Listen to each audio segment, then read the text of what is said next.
So ayan po mga kalbularyo, ngayon ay linggo. So special tirada po natin to. Meron tayong titirahin ngayon, isang Toyota Fortuner 2TR engine. Ayan, alas 2:02 ng hapon, Sunday, February 16, 2025. So ngayon tatanungin lang muna natin ang may-ari nito kung ano ang problema ng kanyang sasakyan. Total blackout talaga yung yung panel niya. Yung panel board. Okay. Pag mayroong init yung nakapark yung sasakyan mo, ay mag-display yung panel board. Yes. Okay. So saan ka pa galing, ma'am? From Dumaguete. From Dumaguete City. Then Ayan. thankful ako kay sir kasi nakiusap kami sa kanya. Oo. Humingi ako ng pabor tapos nag-okay siya na actually Sunday kasi wala talaga siyang duty. Oo.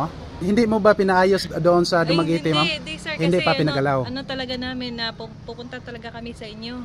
Okay. So ayan. So maraming salamat po sa pagbisita dito po sa aming munting shop, ma'am. So ayan po mga kalbularyo, titirahin na natin to, baka masubarino pa ng iba. Okay, here we go. Ayan, so bago pa po tayo magkuri-kuri, titingnan lang muna natin at i-observe po natin yung panel board. Ayun, so i-try natin ignition on. Engine start. Ayun. So wala pong display. At kita naman natin yung mga gauges dito, fuel gauge at ang temperature gauge ay hindi talaga gumagalaw. At dito naman sa RPM ay hindi rin gumagalaw kahit nakaandar na yung makina ngayon. Ayan. So ngayon, mag straight to the point na po tayo. Hindi na tayo magpadugay-dugay kasi yung may-ari ay umuwi pa sila ng Dumaguete pagkatapos na natin tong magawa. I-try nating patayin ang makina at ibalik nating paandarin. Ayan wala talagang display rito sa panel board at lahat ng mga gauges rito ay hindi gumagalaw. Ayan. Pag hindi ako magkamali dito ay papawisan na naman tayo ng maraming singot. What? So tingnan na lang natin kung ano ang ating magawa rito. Hula-hula ang gagamitin natin. Hindi lang muna tayo gumamit ng ating libreta. Huwag na lang kayong magtaka at bakit sobrang choy-choy ko diring dapita. What? For your more info, malimpyo lang intawning kuko sa inyong albularyo tuwing linggo. At para di ako masyadong mahiya maningil sa aking libor mamaya, tiniis kong sinuot ang aking puting sapatos para may dahilan po ako na medyo mahal-mahal ang libor ko nito. At dahil galing pa sila ng Dumaguete City, wala na po akong ibang pasakalye. Gikuot o gibunlot ko dayon ang panel gauge nito para magkaalaman kung tatama ba ang aking gipangbungkag diring dapita. Gituyok-tuyok ko dayon ng marami-rami ang screw bolt nito. At para malaman nyo kung ano lang ang ginalaw at pinalitan ng inyong albularyo, tapusin nyo ang buong video hanggang sa dulo para may ideya naman po kayo pag makaranas kayo ng ganitong issue. Yes! Para may trace po natin yung mga kapasitor na may problema, ito ang pinaka-accurate na tester na gagamitin natin.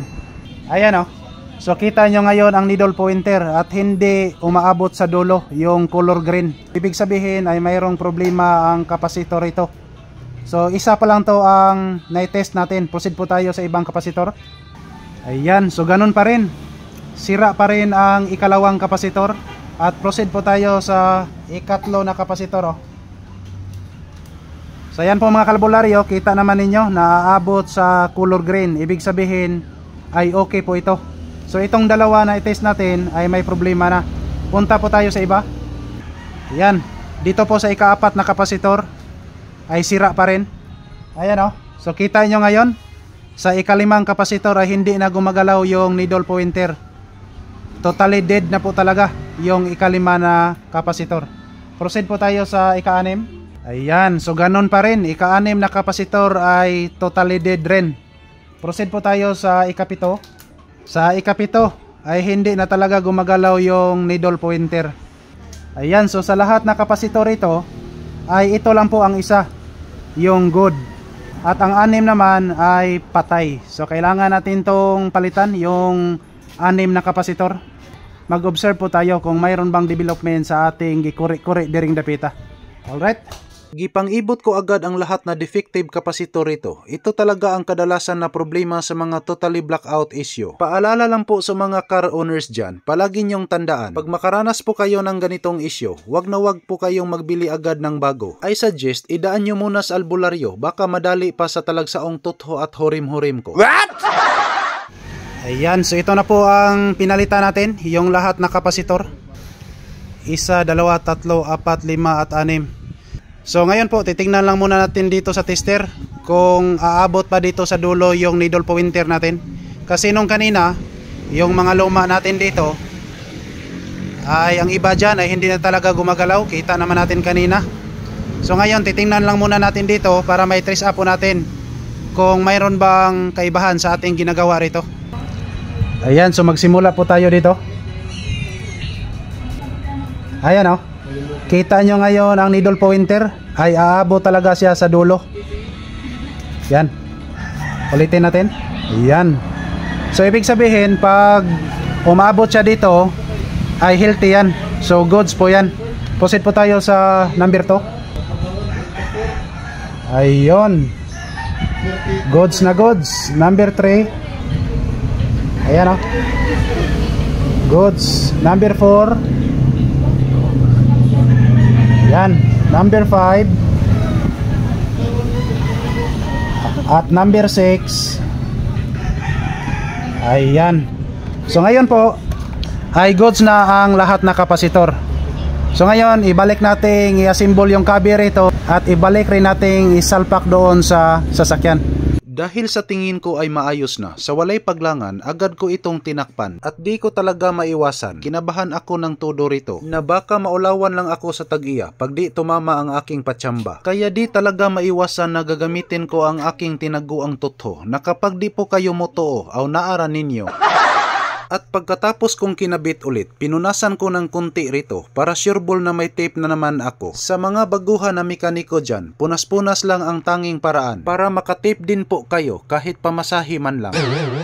Ayan, katatapos lang po nating nagkabit ng panel board.